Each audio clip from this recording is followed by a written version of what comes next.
What is up? George Gonzalez, your realtor here, hopping on the live stream a little late today. And what are we talking about today? Well, TGIF market update. So a lot of stuff we're gonna run through. Pretty quickly.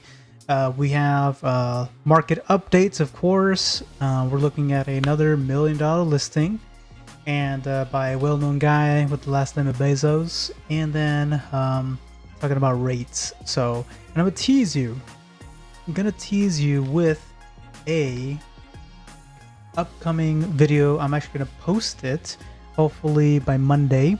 That's the goal of this new program that's available to FHA homeowners. So very great, super helpful. Gotta dive deeper into it. I've already started the research, but from what I have seen so far, I think it's really good, and not only great knowledge, but can save you money right now. So let's get into the market update now. Let's get to it.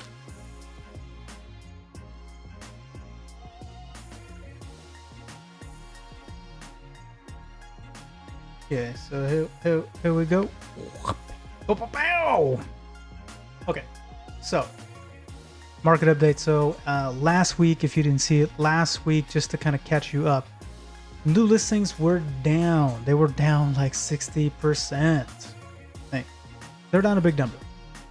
So listings are coming back up. So why this is important? Well, this is the steady stream of available homes to buy. So if you're a buyer, the more even this is, the better, because that means that there is going to be more homes for you to look at, more homes to buy, and less competition. There's still competition now, but the lower homes coming to the market, lower inventory, the less options that you have.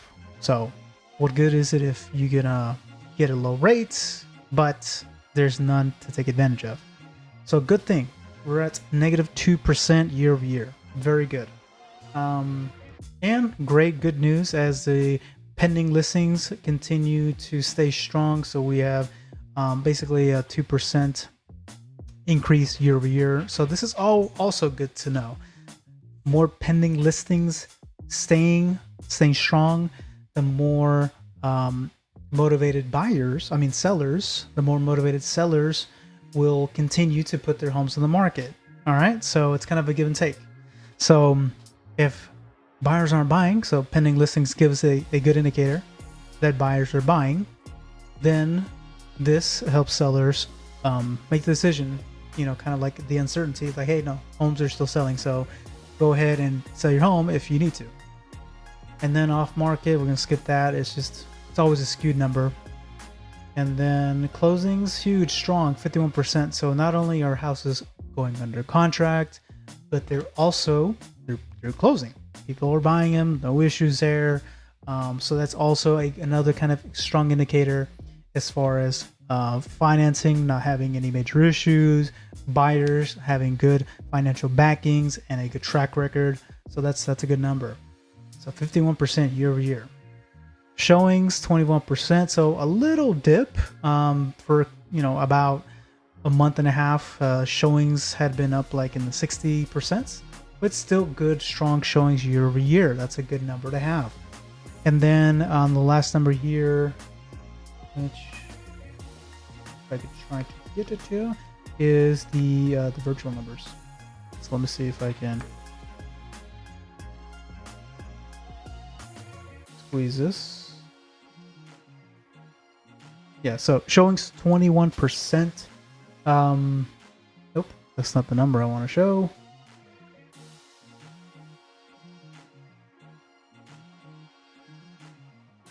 There we go.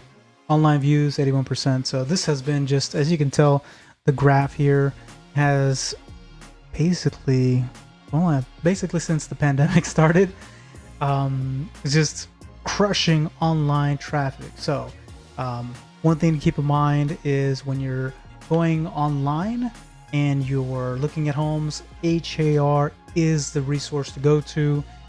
My recommendation. There's a ton of other sites that are available to you, but if you want the most current, the most accurate information, HAR is the place to go. The next best thing after that is getting agents working for you. So that's all I'm going to say now. So now let's go into the next thing here. All right, we're going to talk about this guy. This guy, you may have heard him. He has started with an online bookstore. He is, I think, top 3 in the world, richest in the world. You might have heard him, Jeff Bezos. Name drop. Well, apparently, one thing that's in common among all billionaires is they own real estate. This was interesting. He bought his neighbor's house from his house. His neighbor. He just said, "Hey, got 10 mil. Boom, I'm gonna buy it." Which is funny because given his net worth, 10 million, that's probably like a couple $100 to us. That's not even buying a Nintendo Switch. He literally like bought a Nintendo Switch by buying a $10 million house. I'm a little envious, maybe. Beside the point. Let's get into it. So we're gonna go look at the house, his neighbor's house that he bought. So I'm gonna, I'm gonna change this up. Get to the right one.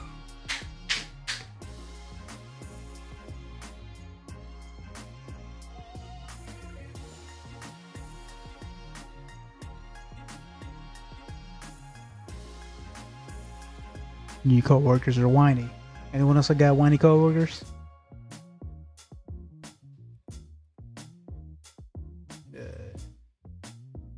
Just resizing my image here so y'all can see this.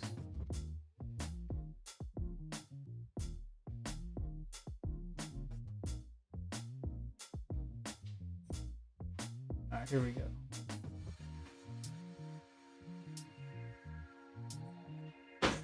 All right, so keep it in mind. So just a quick reminder, if you're just tuning in here, already finished up the market update, so watch that on the replay. We're going to go into our multi-million-dollar home tour. This one's a little different. Usually I look at homes that are for sale in the Houston area. There was one that's a foreclosure. I may do a bonus live stream, but I figured Jeff Bezos, just a little bit more relevant. He just became, I think he's number 2 richest in the world now is what the trend is. Was balling. All right, so let's get into it here. So this is the house that this is a house that he bought, his neighbor's house, for $10 million. Let's see how. All right, so you can see here, very nice. $10 million, 4,600 square feet, 3 bedrooms, 4.5 bath. Okay, nice house. 10 million, I guess. It does have its unique sense of style. Images courtesy of realtor.com. Okay. And the big question is, why did he buy it? Why is he buying his neighbor's house? And apparently this is not the first time he buys his neighbor's house. He bought his neighbor's house and when he lived in, or his current house, I think the wife got a divorce, in Beverly Hills. He bought his neighbor in the Beverly Hills mansion. Okay, so bathroom. Nice. Interesting tub location, but not bad. Not a bad thing. Okay, looks like a second living room. Second floor living room. You can tell in the background the window is in the second level. Okay. I mean, Jeff Bezos has been working out, but I don't know if he's going to use this one. Okay. We got this little eerie bathtub. Okay, it has a courtyard. Very nice. Very nice courtyard. And you have little balconies for each bedroom. That's cute. Okay. Look at this. What is this? A walkway? Oh, it's the last picture. Walkway. Interesting.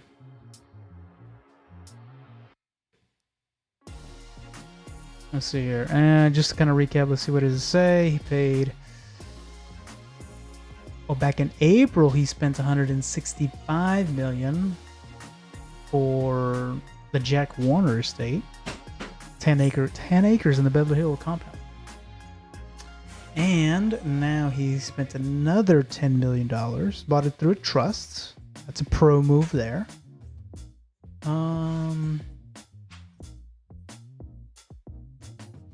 looks like whoever sold it got basically a $4 million appreciation, because they bought it in 18 for 4.5 and they sold it for 10 this year. Let's see here. They have it as a mini estate, 4,000 square feet mini estate. Pied de terre. 6 fireplaces, a den, beauty room, library, central courtyard. I like that. Backyard veg and rose garden. Very nice. 2-car garage. Oh, I was expecting a little bit more for 10 million. And what else here? Interesting. Anyways, that's going to wrap it up. Okay, so I think that's going to do it for me. If you're watching this on the replay, thank you so much. Again, my name is George Gonzalez. I'm a Houston realtor with Walzo Properties. So, got a market update. Did our multi-million-dollar listing tour, virtual tour. Oh, rates. Rates are still low, guys. Keep that in mind. So, as you saw for the market update, homes are starting to come back. So, hopefully that trend comes back up. So, more inventory is available, more homes for you guys to be able to see and and purchase, make your new home. And then rates are dropping. So I just had one of my clients get a 325 quote. So and I would say compare conventional FHA. Usually I always recommend conventional, but your results may vary. So I would say make the decision based on what's most convenient to you, right? So if you want kind of like long-term savings, go one way. If you really are, trying to have the most money, lower your costs up front, then go the other. So these are kind of things that you have to have a conversation, obviously with amongst yourselves, you or your partner, spouse. Encourage you to have this conversation at minimum with your lender. They do have all your details and can advise you to make the best decision.